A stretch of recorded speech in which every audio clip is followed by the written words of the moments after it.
How to draw trend lines. In order for a line to be a valid trend line, it must connect two or more peaks or troughs. Otherwise, it will be drawn in space and will have no significance.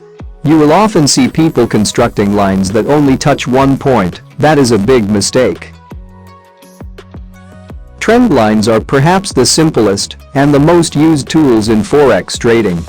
We use in the technical tools and are one of the most effective.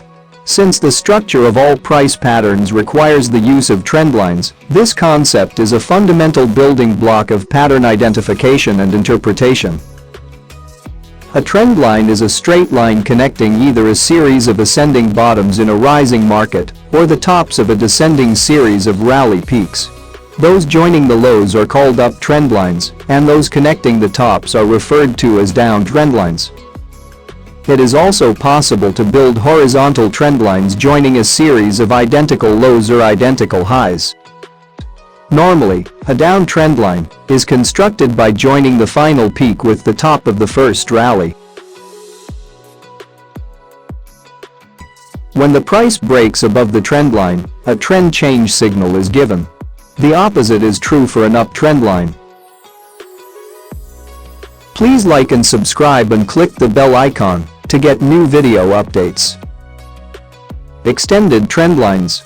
Most people observe the break of a trend line, then accept that the trend has changed and forget about the line. This is a mistake because an extended line can become just as important as the standard trend line itself. The difference is that an extended line reverses its role. Just as a return move often happens following a breakout from a price pattern, a similar move, known as a pullback, sometimes develops following the extended line. This example shows a trend line reversing its previous role as support while the throwback move turns it into an area of resistance. Trend line breaks can be followed by a reversal or consolidation. The completion of a price pattern can represent either a reversal in the previous trend. In this instance, it is known as a reversal pattern or a continuation of the previous trend when it is called a consolidation or continuation pattern. In addition, the breakout of a trend line will result in either a reversal of that trend or its continuation. In this example illustrates this point from the aspect of an uptrend. In this case, the trend line joining the series of lows is eventually broke on the downside direction. The breakout of the trend line signals that the sellers will become stronger. The upward price trend and trend line breakout in this example are identical to those in the last example, but the action following this warning signal is absolutely different. This is because the trend line violation results in the advance continuing, but at a slower rate. A third case is that the price consolidates in a sideways trading range and then continues in upside direction. Ideally, an uptrend line is constructed by connecting the final low with the first bottom in the rally, as line in the example. This is called the primary trend line. The example shown here offers a smooth angle of ascent. Unfortunately, the price rallies clearly, which means that the violation develops well after the final peak. In such situations, it is better to redraw the line as the price moves up. In this example, the second line is obviously a better reflection of the underlying trend. This is called a secondary trend line. Down trend lines are constructed using the same principles, but in reverse. Since trends can be sideways, it follows that trend lines can also be drawn horizontally, which is often the case when we construct price patterns such as the neckline of a horizontal head and shoulders pattern, or the upper and lower boundaries of rectangles.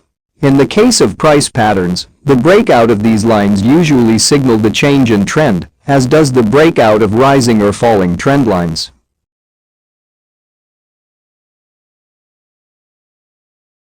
Measuring the target. Trend lines have measuring targets when they are broken, just as price patterns do. The maximum vertical distance between the top of the price and the trend line is measured during a bullish trend. Targets are usually reached when a trend line turns out to be a reversal type, but because they are more often the price top objective becomes more of a minimum expectation. When prices move significantly through the target, this area often becomes one of resistance to the next major zone, or support, for a following reaction. This example shows some of these possibilities in both a bearish and bullish market. Oftentimes, these price objective areas prove to be important support or resistance points. Unfortunately, there is no way to determine where the actual point will be for any rally or reaction. It is only possible to speculate on the probability that a specific area will prove to be an important turning point. This was our quick explanation about the Trendline tool.